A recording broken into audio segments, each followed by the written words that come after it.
듣는다. 나는 그들을 알고 그들은 나를 따른다. 할렐루야.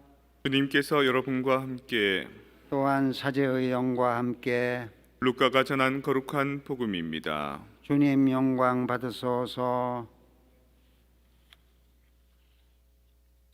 그때 주님께서 말씀하셨다. 불행하여라 너희 바리사이들아, 너희가 박하와 운향과 모든 채소는 11조를 내면서 의로움과 하느님 사랑은 아랑곳하지 않기 때문이다. 그러한 11조도 소홀히 해서는 안 되지만 바로 이러한 것들을 실천해야 한다. 불행하여라 너희 바리사이들아, 너희가 회당에서는 윗자리를 좋아하고 장터에서는 인사받기를 좋아하기 때문이다. 너희는 불행하여라 너희가 드러나지 않는 무덤과 같기 때문이다.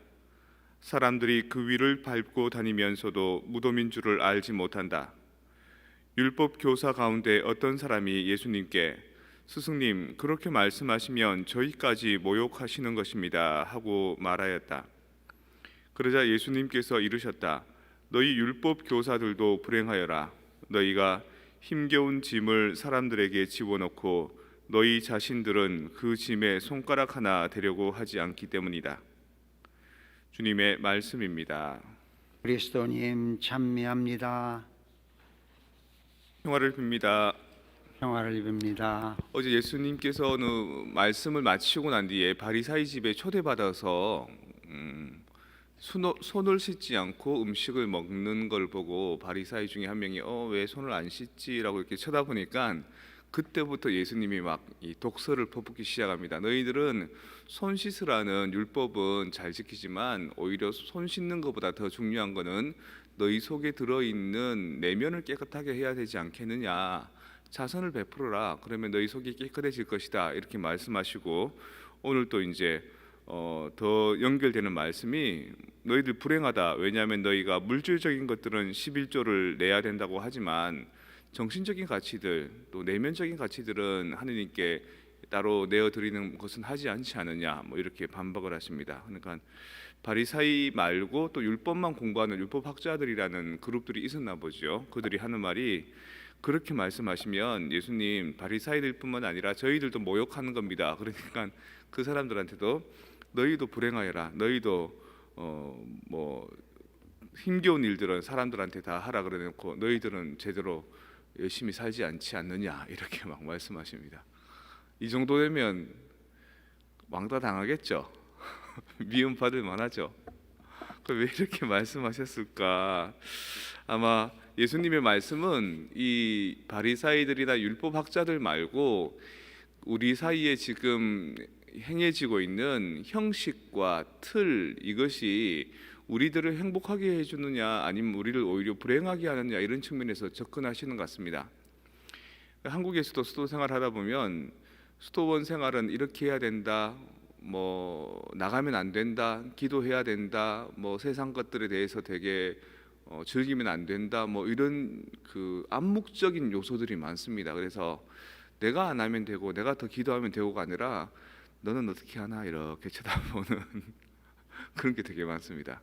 그래서 저희 수도원보다 조금 규모가 큰 수도원, 그런 경험들을 많이 경험한 수도원이 어디로 마음을 돌리냐면 해외 선교로 마음을 돌립니다.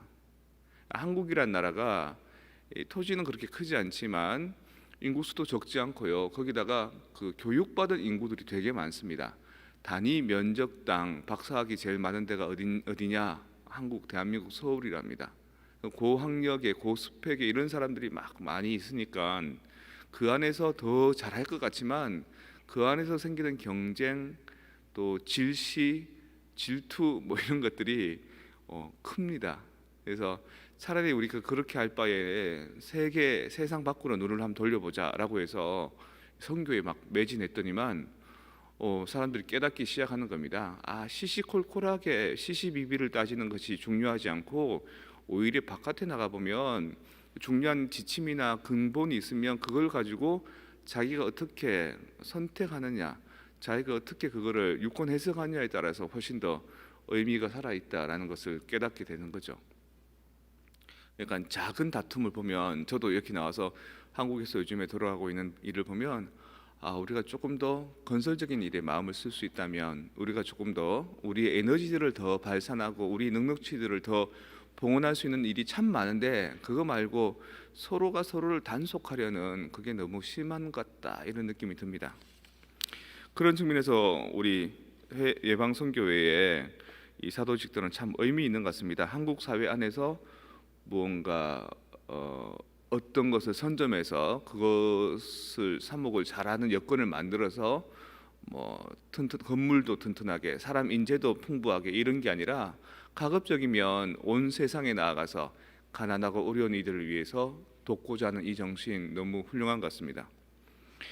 오늘은 그 외방선교회 소속 신부님은 아니신데 협력 사제라는 그런 그 삶이 있는가 봅니다. 저는 부산교구 소속의 사제이지만 선교사로 살고자 하는 열망이 있었습니다. 그래서 외방선교회 협력 사제로 지원했습니다. 저도 프란치스칸이지만 우리 프란치스코 수도자들 말고 교구 신부님들 중에 재속 3회원으로 사시는 교구 신부님들 계시거든요. 오기선 신부님, 이광재 신부님, 이런 옛날에 한 6.25 사변 전후의 신부님들이 사실은 교구 신부님이지만 재속 프란치스코 회원으로 사셨던 신부님들입니다. 그런 것처럼 부산교구 신부님이지만 외방선교회 협력사제로 이제 사시는 분이 글을 쓰셨는데요.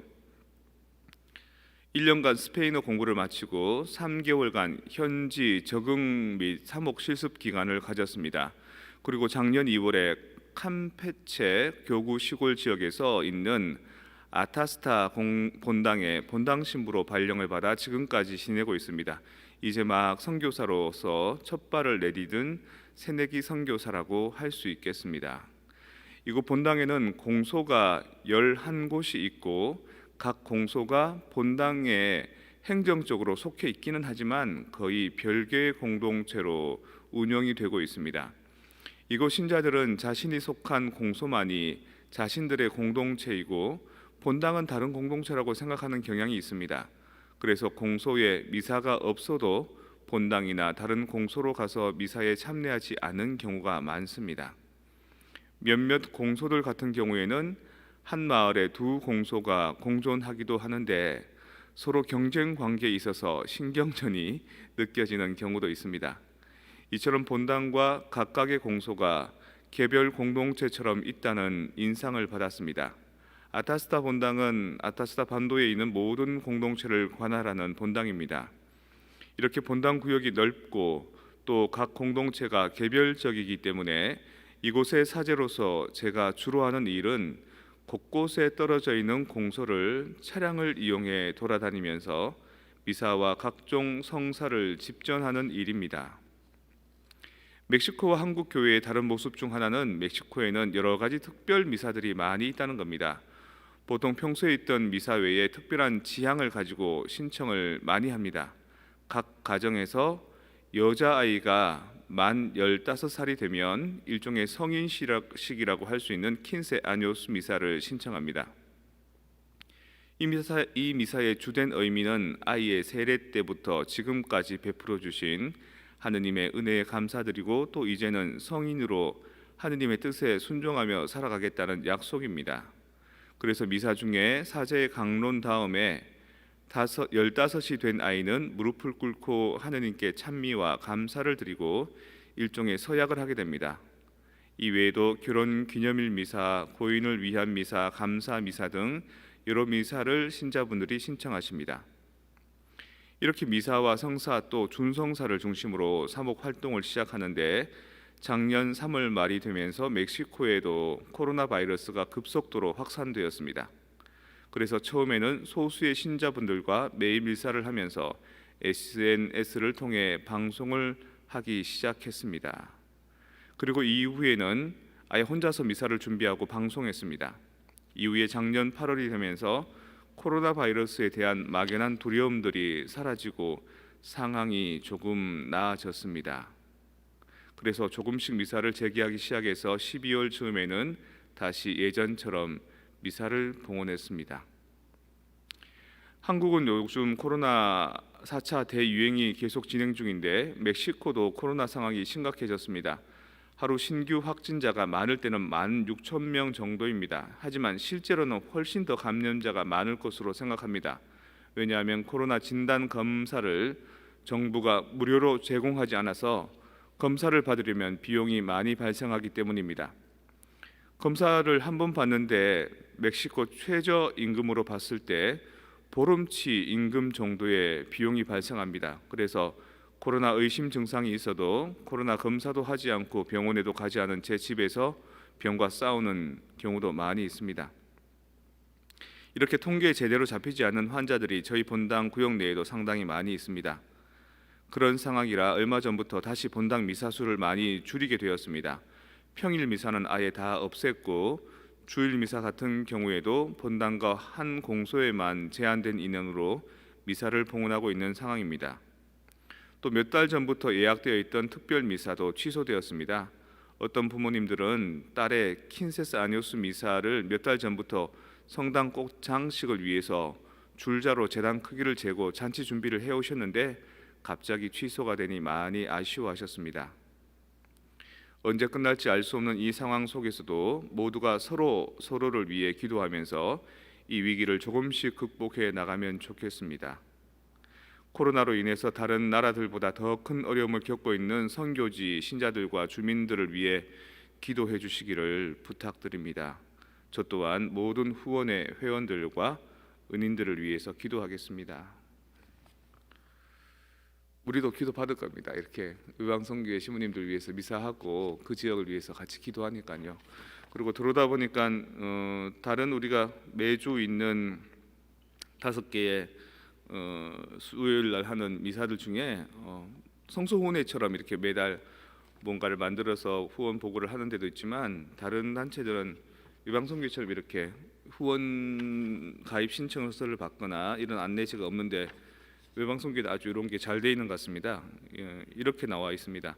한국 외방선교의 모든 사제들은 후원 회원들을 위해 기도와 미사를 드립니다. 생미사는 매월 1일에서 7일까지를 드리고 연미사는 매월 8일에서 14일까지를 각 선교회 선교사 신부님들이 활동하고 있는 지역에서 미사를 봉헌합니다. 즉 한국 외방선교회 후원 회원이 됨으로써 살아계시는 동안 매월 7번의 생미사를 봉헌받을 수 있습니다. 세상을 떠난 후에도 지속적으로 연미사를 통하여 한국 외방선교회 사제들과 함께 할 수 있습니다. 신부님들 활동도 열심히 하시지만 이런 신자들 관리도 후원자들 위한 감사의 마음도 잊지 않으신 것 같습니다. 오늘 미사 통해서 선교지의 삶은 얼마나 쉽지 않은가 하지만 우리의 삶은 그에 비해서 많이 안정되어 있는데 우리는 아직도 그 부분에 만족하지 못하고 더 문제거리가 없는지 더 어떤 갈등 요소가 없는지만 집중하고 있는 건 아닌지 오히려 내 안에서 내 가정에서 내 일에서 자꾸 문제를 찾기보다도 눈을 바깥으로 넓혀서 세상의 모든 것들이 의미 있는 일들인데 그 일들로 내 마음을 조금 넓혀보면 지금의 안의 문제들이 바깥의 시선을 통해서 좀 더 크고 대범하게 접근할 수는 있지 않을까 한번 생각해 봅니다.